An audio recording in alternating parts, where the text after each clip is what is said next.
우리들이 어떤 때 계획을 세우지만 우리 계획대로 안 될 때가 자주 있는 것 같습니다. 여러 가지 플랜을 짜고 여러 가지 일정을 잡고 물자를 투자를 하지만 제대로 안 될 때가 있을 때가 우리 주변에는 종종 있곤 합니다. 그러나 정말 정상적으로 차근차근 밟으면 그래도 웬만한 일들은 이루어집니다. 그런 때가 있죠. 옆에 공터가 있는데 어느 날부터 건축을 시작을 합니다. 건축을 시작해서 제대로 자금이라든가 그런 부분들이 문제가 없거나 변수가 없다라면 일정을 지나고 어느 정도 시간이 지나면 어떻게 됩니까? 그 건물은 완공이 되어집니다. 특별히 아파트 같은 경우는 터파기 할 때는 꽤 많은 시간이 필요가 되는데 그 터파기가 되어지고 이제 실제로 건축이 올라가면 순식간에 올라가는 모습들을 자주 보게 됩니다. 하루에 잘은 모르겠지만 한 층씩은 막 올라가는 것처럼 어떤 때 느껴질 때도, 물론 하루 정도는 아니긴 하지만 꽤 빠른 속도로 올라가며 그 일이 마무리되어집니다. 그래서 아파트 분양받은 분들은 처음에는 언제 그날이 오나라는 생각이 들지 모르지만 나중 지나게 되면 결국 제대로 분양이 되어지고 입주를 하게 되지요. 오늘 본문에서도 그런 모습이 등장을 합니다. 15절에 보면 어떤 모습이 벌어집니까? 성벽 역사가 52일 만인 엘룰월 25일에 끝남에라고 되어 있습니다. 자, 본문을 보게 되면 며칠 만에 이 일이 이루어집니까? 52일 만입니다. 상당히 빠른 시간 아닐까요? 그리 길지 않은 시간에 이 일이 완성이 되어집니다. 더더군다나 예루살렘을 둘러싸는 성벽이라는 것을 생각을 한다면 그것이 이루어집니다. 그리고 근데 이 일을 이루는 데 있어서 사실 쉬운 상황이 아니었었죠. 열악한 환경이었습니다. 포로였다가 이곳에 돌아왔었고 또 아주 척박한 환경 속에서 예루살렘의 남은 자로서 살아가던 이들이 함께 힘을 모았습니다.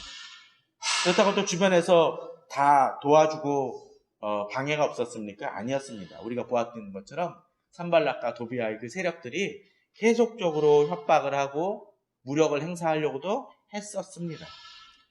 그러나 그런 것들을 모두 물리치고 이제 성벽이 완성이 되어집니다. 지난 시간에 어떠했나요? 문짝이 달려있지 않았었는데 어떻겠죠? 이제 그 문짝마저도 이제 달고 완성이 되어졌음을 이야기를 합니다. 그런 것 같습니다. 웬만한 일들은 시간이 지나고 또 내가 노력했다라면 그 결과는 이루어지게 됩니다. 더더군다나 우리가 기억해야 될 것은 하나님이 명하시고 하나님이 이끄시는 일이라면, 하나님이 주신 비전이라면 우리가 순종하고 주를 의뢰하고 따를 때 이루어질 것을 믿어야 된다는 것입니다. 물론 그 과정이나 여러 가지 부분에 있어서 변수도 있을 수 있지만 우리가 어떤 때 차를 몰고 갈 때 옆에서 차가 끼어들고 또 어떤 때는 우리를 약간 너무 느리게 달려서 우리 속도를 제한하는 차들이 있다 할지라도 우리가 꾸준히 운전하면 어떻습니까? 결국 목적지에 도달하는 것처럼 하나님의 일도 이루어집니다. 그 방해의 요소는 부분적인 일이지 우리 자신을 흔들어 놓거나 위협하는 것은 아니고 끝까지 우리가 주님 앞에서 달려갈 때 결국 이룰 수 있다는 것을 우리는 기억해야 됩니다. 느헤미야는 많은 대적과 방해 어려움이 있음에도 이 역사를 이룰 수 있었습니다. 또한 그 속에서 하나님 주신 비전을 붙들고 자기 먼저 본을 보이는 리더십과 또 현실에 입각한 전략, 분별력 등을 동원해서 이 일들을 이루어냈습니다. 우리에게도 이런 모습이 필요할 것입니다. 여러 가지 코로나라든지 경제적 부담, 여러 가지 주변 환경들의 어려움이 있을지 모르지만 우리가 주님을 의뢰하며 믿음으로 나아갈 때 우리 성도님들에게 하나님은 우리 성도님들에게 계획하신 하나님의 뜻을 분명히 이루어 주실 것입니다. 오늘 2절은 16절은 바로 이 대적들도 그것을 알고 있음을 보게 됩니다. 16절을 보십시오. 우리의 모든 대적과 주위에 있는 이방 족속들이 이를 들었다고 되어 있습니다. 그리고 그들의 반응이 어떻게 했나요? 이 일을 이룰 때는 처음에 공격하고 겁박하고 협박하는 모략을 세우는 그들이었지만 이제 이 일이 완성이 되니까 다 두려워하여 크게 낙담하였다고 되어 있습니다. 그렇습니다. 우리 대적들이 당장은 우리를 죽일 것 같이 덤벼들 때가 있지만, 그러나 그들 마음속에는 우리가 이를 이루는 것을 보고 두려워하는, 낙담하는 그런 마음들이 있다라는 것입니다. 근데 여기서 한 가지 독특한 그 본문이, 그 내용이 등장을 합니다. 어떤 것입니까? 바로 그 뒷부분입니다. 그들이 우리 하나님께서 이 역사를 이루신 것을 알미라고 되어 있습니다. 지금 이 역사를 이루었는데 하나님이 역사를 이루신 것을 우리가 아는 것을 넘어서 누가 안다고요? 대적들도 안다라는 것입니다. 이것은 우리들에게 중요한 그 깨달음을 줍니다. 우리가 주님 안에서 믿음으로 달려갈 때 하나님 우리를 통해서 하나님이 계획하신 것을 이루시기도 하고, 또 하나님 안에서 우리가 꿈꾸던 일, 또 우리가 바라보던 일을 이루심을 통해서 우리를 축복하시지만, 그 축복은 우리에게만 머무는 것이 아니라 이제 어떻게까지 임한다고요? 대적들을, 우리를 공격하던 그 대적들을 낙심하게 하고, 또 그들마저도 이 일이 우리 힘으로만 이룬 것이 아니라 누구의 힘으로? 하나님이 이 일을 이루신다는 것을 그들도 깨달아 알게 해준다는 것입니다. 물론 이 일로 인해서 그들이 하나님을 믿는다면, 믿게 된다면 더 기쁜 일이겠지만, 그렇지 않다 할지라도 세상도 하나님이 역사하신다는 것을 깨닫는다는 것입니다. 그래 가끔 뉴스에나 그럴 때 저는 좀 안타까운 것이 그것입니다. 정말 교회가 잘못이나 부정한 얘기들 또는 네거티브한 것으로서 뉴스에 오르는 것이 아니라 좀 하나님께서 선한 일을 행함을 통해서 놀라운 일을 이루신 그런 얘기들이 좀 뉴스 시간에 많이 나왔습니다. 그럴 때 사람들도 달라집니다. 세상도 달라집니다. 그런 면에서 이 한국교회가 여러 가지로 본을 보이는 모습을 보였으면 합니다. 또 우리 자신들도 좀 그런 모습을 보였으면 합니다. 우리가 믿음으로 행할 때 사람들은 달라집니다. 가끔씩 그 연예인들 중에, 크리스찬들 중에도 그냥 이렇게 정말 믿음 생활을 잘하는 분들이 여러 가지 봉사활동을 하고 그러게 되면 주변에서는 그걸 인정을 하고 어떡하죠? 야, 저 사람만큼은 정말 신실한 사람이라는 것을 주변에서 인정해주는 케이스가 있습니다. 그것도 역시 이런 일들에 해당되어진다고 생각이 되어집니다. 또 교회가 본을 보이며 달려갈 때 주변에서도 야, 저 교회는 정말 참된 교회구나라는 말들이 인정이 나온다라는 것이죠. 자, 그런데 이제 본문을 보게 되면 이렇게 일이 완성되어져 가는 과정 속에서도 한 가지 문제가 발생되어짐을 보게 됩니다. 저는 그런 생각들을 해봐요. 아주 좋은 아파트를 그냥 최고의 시설을 갖추고 또 최고의 방비를 갖춘 아파트를 분양받아서 입주를 했다고 쳐봅시다. 그런데 그날 밤에 도둑들이 들어와서 그 보안 장치를 출고 다 모든 것을 털어갔다고 쳐봅시다. 근데 알고 봤더니 가족 중에 한 명이 그 도둑들하고 짜고 비번을 알려줘서 만약 도둑들이 들어왔다라면, 그런 일이 벌어졌다라면 우리는 아마도 그런 일들을 막장 드라마나 또는 이상한 스릴러 영화 같은 데서나 그런 일들이 일어날 일 아닌가라는 생각들을 가질지 모릅니다. 현실적으로는 말이 안 되는 얘기죠. 왜 가족들이 자기들을 지키려고 하는 그 비밀번호를 알려줘가지고 도둑들이 들게 하느냐. 그건 말이 안 되는 일이죠. 그런데 곰곰이 돌아보면 그런 일들이 종종 우리 주변에 있습니다. 최근에 정의원과 위안부 할머니 문제로 인해서 제일 시끄럽게 하는 것은 그들 내부의 정의원과 위안부 할머니들끼리 여러 가지 문제를 논하고 그것을 풀어가는 것이 아니라 주변 언론들 중에서 또는 한 번도 위안부 할머니들에 대해서 긍정적이지 않은 일들이 들고 일어나서 여론을 악화시키는 일들을 우리 보지 않습니까? 그들은 우리와 같은 민족임에도 불구하고 강제징용이 일어나지 않았다고 얘기를 하고 위안부 할머니 같은 일들이 자발적이다고 얘기하는 입에 담기도 힘든 일들을 행하고 있습니다. 그런데 그들이 어떤 때는 유수한 대학의 교수이기도 하고 나름 사회 지도층이라고 하는 이들이 그런 일들 하는 이들이 많습니다. 또 거대 언론 중에도 그런 일들 행하는 사람들이 있습니다. 우리는 그런 모습을 볼 때마다 답답합니다. 저들은 누구의 편일까라는 생각. 근데 오늘 본문 속에서는 이제 그런 사람들이 등장을 합니다. 또 반해서 정말로 충성되이 느헤미야를 돕고 민족을 돕는 이도 등장을 합니다. 우리는 먼저 첫 번째 불의의 사람을 보았으면 합니다. 본문을 보십시오. 어떤 사람이 등장을 합니까? 17절을 보게 되면 어떤 사람이 등장을 하나요? 자, 또한 그때는 어떻습니까? 성벽이 완성되어진 다 그때죠. 유다의 귀족들이 여러 번 도비아에게 편지하였고 도비아의 편지도 그들에게 이르렀어. 누구랑 편지를 합니까? 도비아입니다. 도비아가 어떤 사람입니까? 느헤미야를 계속적으로 괴롭혔던 이들입니다. 그들과 뭐예요? 여러 번 편지하였다라고 되어 있습니다. 일방적으로 보낸 게 아니라 어떻게 합니까? 도비아의 편지도 그들에게 이르렀다고 되어 있었습니다.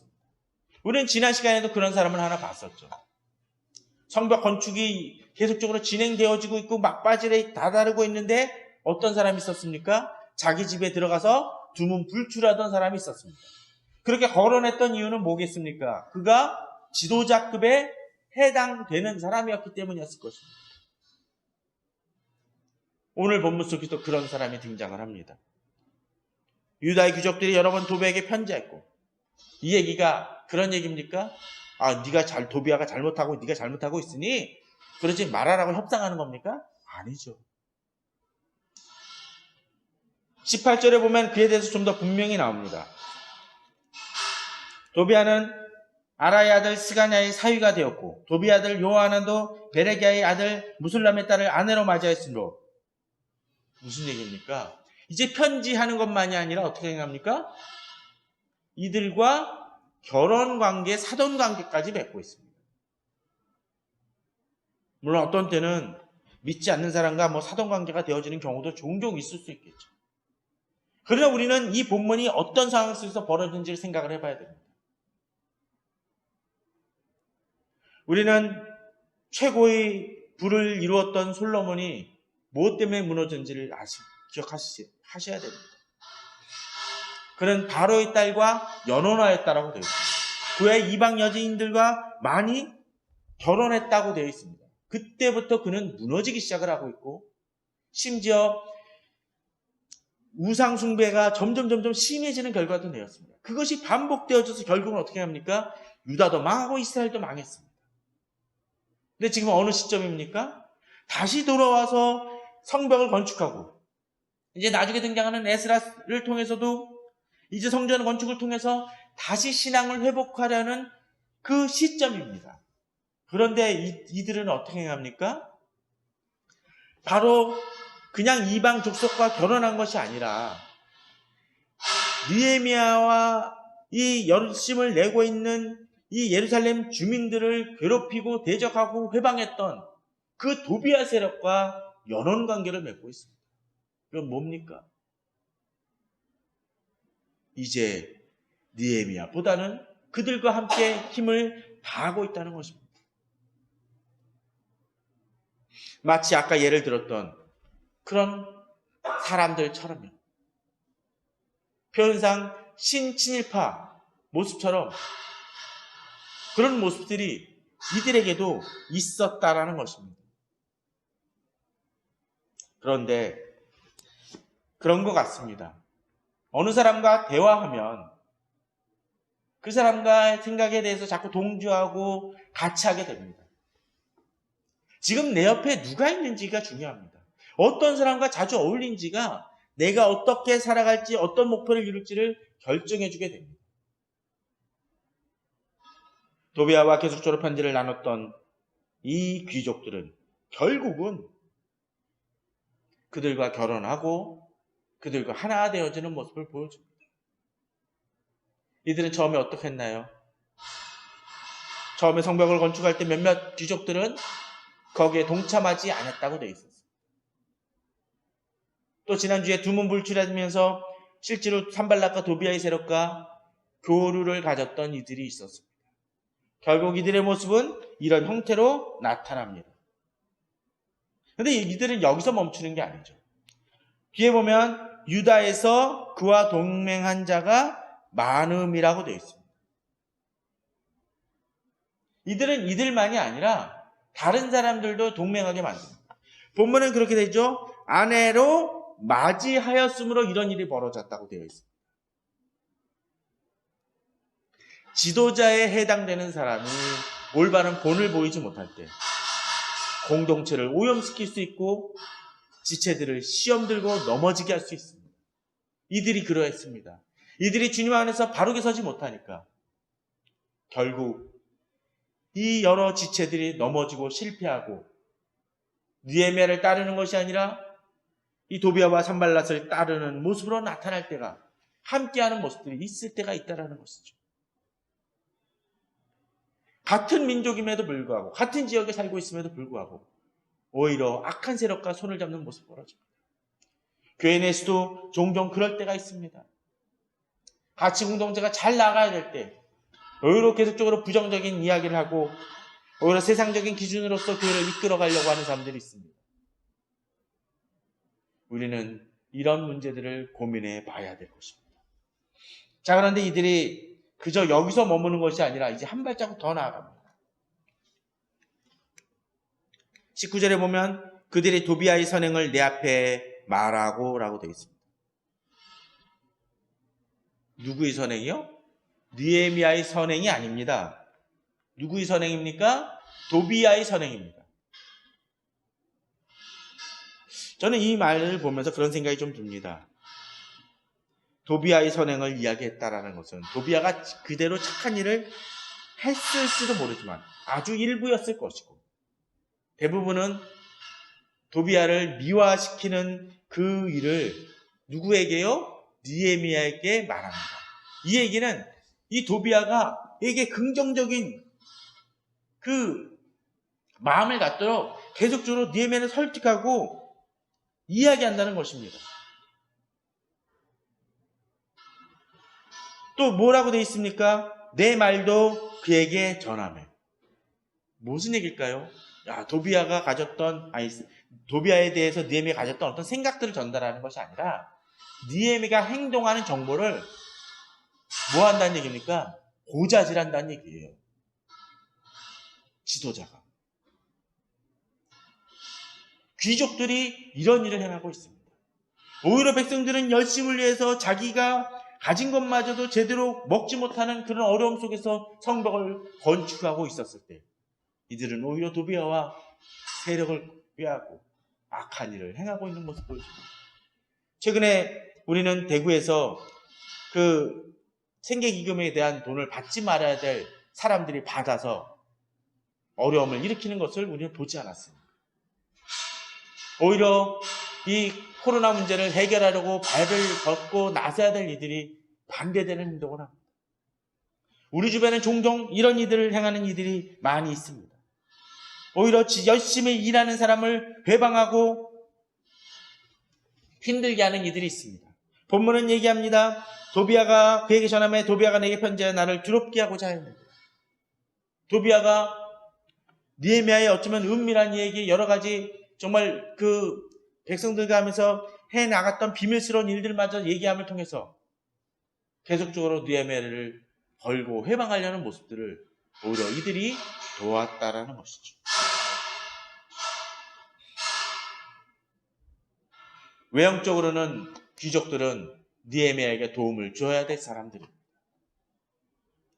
본문 얘기처럼 어쩜 우리들은 이들이 도비아의 선행을 내 앞에 말하는 것처럼 엉뚱한 조언과 잘못된 조언을 들음을 통해서 우리 시각이 흐려질 수 있습니다.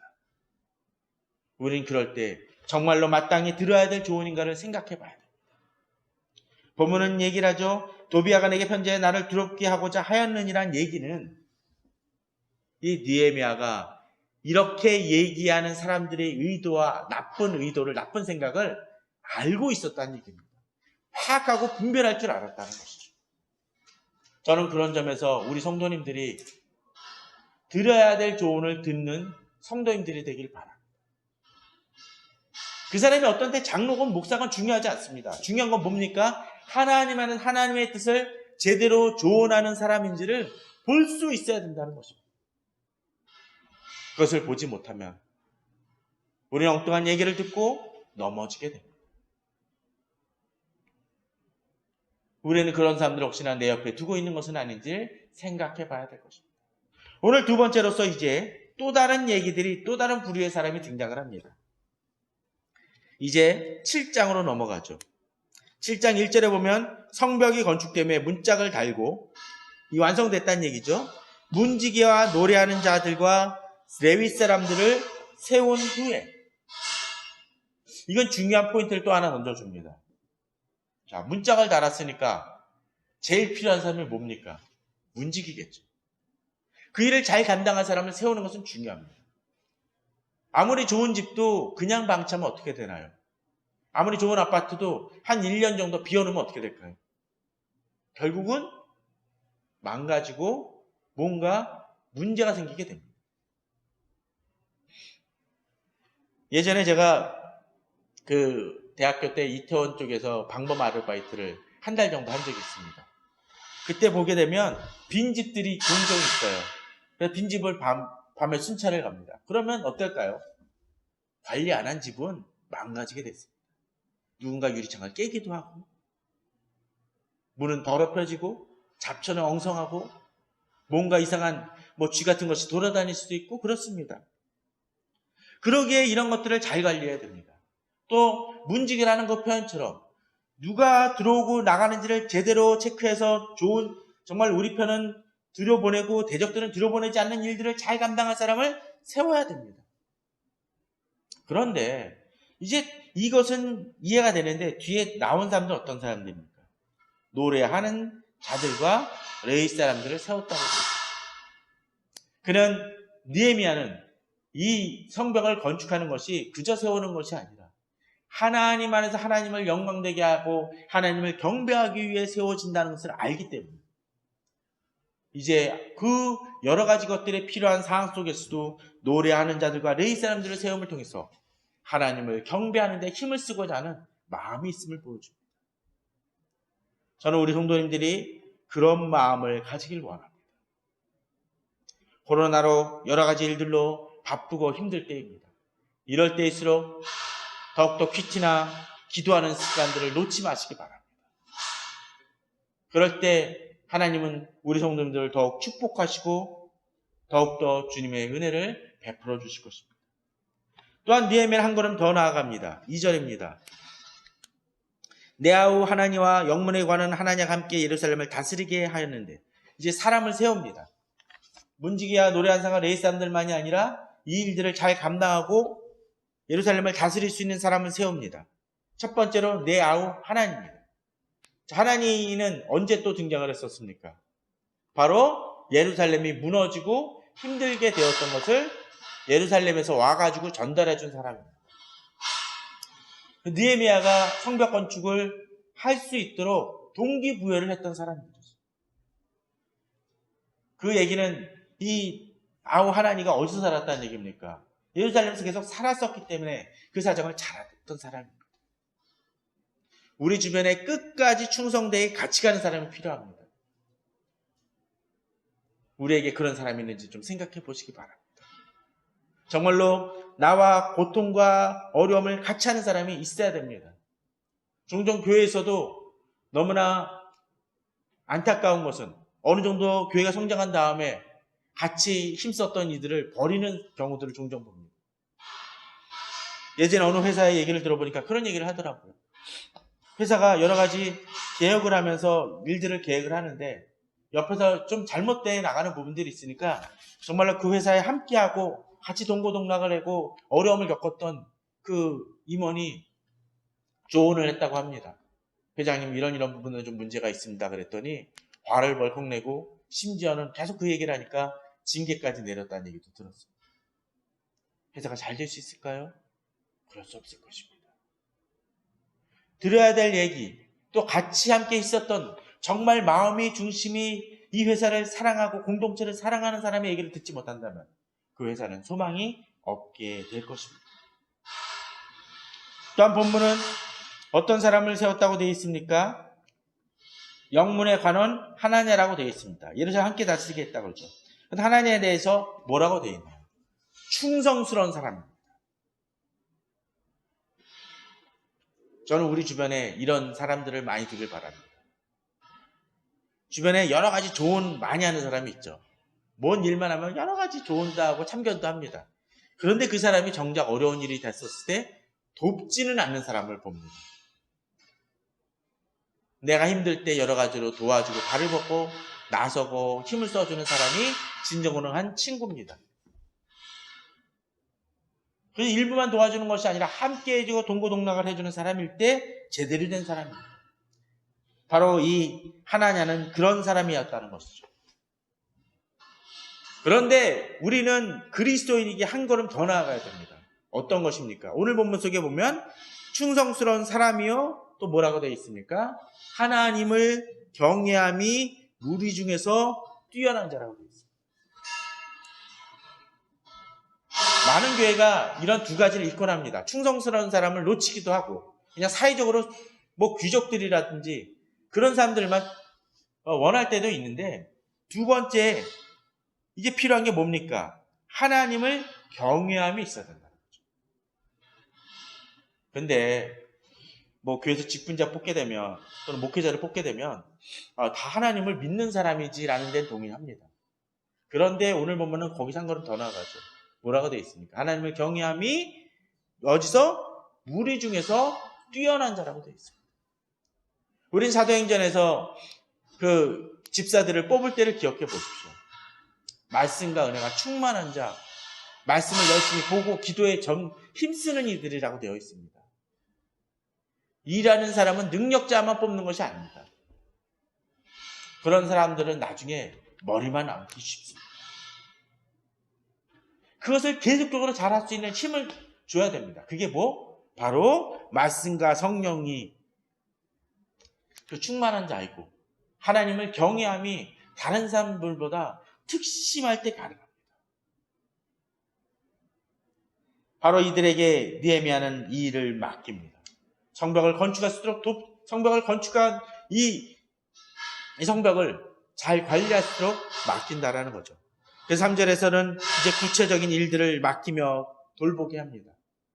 그런데 느헤미야의 탁월한 점이 하나 있습니다. 이 일을 맡기고 하는데 이제 한 가지 현실적인 문제를 또한 더 돌아보게 됩니다. 아니 현실적인 문제를 넘어서 각 개인의 문제를 돌아보게 해줍니다. 무엇일까요?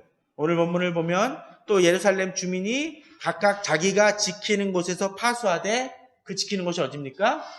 자기 집 맞은편을 지키게 합니다. 우리는 이 구절을 이 비슷한 얘기를 어디서 봤었습니까? 성벽을 건축할 때 어떻게 했죠? 자기 집 맞은편부터 세우라고 되어 있습니다. 그 이유가 뭡니까? 바로 4절에서 등장을 합니다. 4절을 보게 되면 그 성읍은 광대하고 그 주민은 적으며 가옥은 미처 건축하지 못하였습니다. 이들이 집은 건축했지만 성읍이 너무 크고 주민은 적고 또 가옥은 미처 건축하지 못했다는 얘기는 뭡니까? 아마도 장막을 치고 거했을지도 모릅니다. 사람들의 이기적인 마음은 뭐였을까요? 자기 집부터 졌을 겁니다. 그런데 그렇게 짓게 되면 어떻게 합니까? 자기는 지킬지 모르지만 민족은 지키지 못합니다. 아니 엄밀하게 얘기하면 자기 집도 지키지 못합니다. 왜? 성벽이 없으니까 언제든지 대적들이 몰려서 무너집니다. 망할 징조의 공동체가 바로 어쩌면 이런 것입니다. 자기만 지키려고 하다 보니까 이 공동체를 지킬 마음이 전혀 없습니다. 현대교회에서도 그럴 때가 있어요. 자기만 신앙생활 잘하면 됩니다. 저는 최근에 이 코로나로 인해서 영상 예배를 드리는 분들이 부쩍 많이 늘었다는 얘기를 많이 듣곤 합니다. 그럴 수 있습니다. 그런데 어느 정도 교회를 나갈 수 있음에도 불구하고 환경이 됐음에도 불구하고 자꾸 영상 예배에만 집착하는 분들이 종종 있다는 얘기를 들었습니다. 편하니까. 자기 나름의 신앙 관리는 할지 모릅니다. 그러나 공동체가 무너질 수 있습니다. 또 그러면서도 자기 신앙을 잘 관리하는 모습들이 앞서서 좀 필요하겠죠. 저는 우리 성도님들이 이렇게 느헤미야처럼 이런 태도로서 나아가길 바랍니다. 자기 신앙을 지켜나가고 공동체를 생각하고 또 그 일들을 이뤄나감에 있어서 지금 내 옆에 어떤 사람이 존재하는지를 돌아보길 바랍니다. 그런 사람들을 잘 돌아볼 때 우리는 여러 가지 위기 속에서 이겨나갈 수 있을 것이고 또 어느 정도 교회가 성장하거나 공동체가 성장한 다음에도 거기서 멈추지 아니하고 그 다음 단계로 그것을 잘 유지해 나가 승리하는 교회 될 것입니다. 종종 여러 교회들이 교회 건축한 다음에 조금씩 쇠퇴하는 경우들을 봅니다. 어느 정도 부흥을 경험한 다음에 곧 그것을 유지하지 못하고 망가지는 교회들을 보게 됩니다. 왜 그럴까요? 성벽은 건축하였는데 내부에서는 분란이 일어나고 갈등이 벌어지기 때문입니다. 제대로 관리를 못하니까 그 성벽이 무너지고 정말 대문을 통해서 대적들이 들어온 현상들이 벌어지게 됩니다. 이단들이 그런 모습을 사실 보이고 있는 것 아닙니까?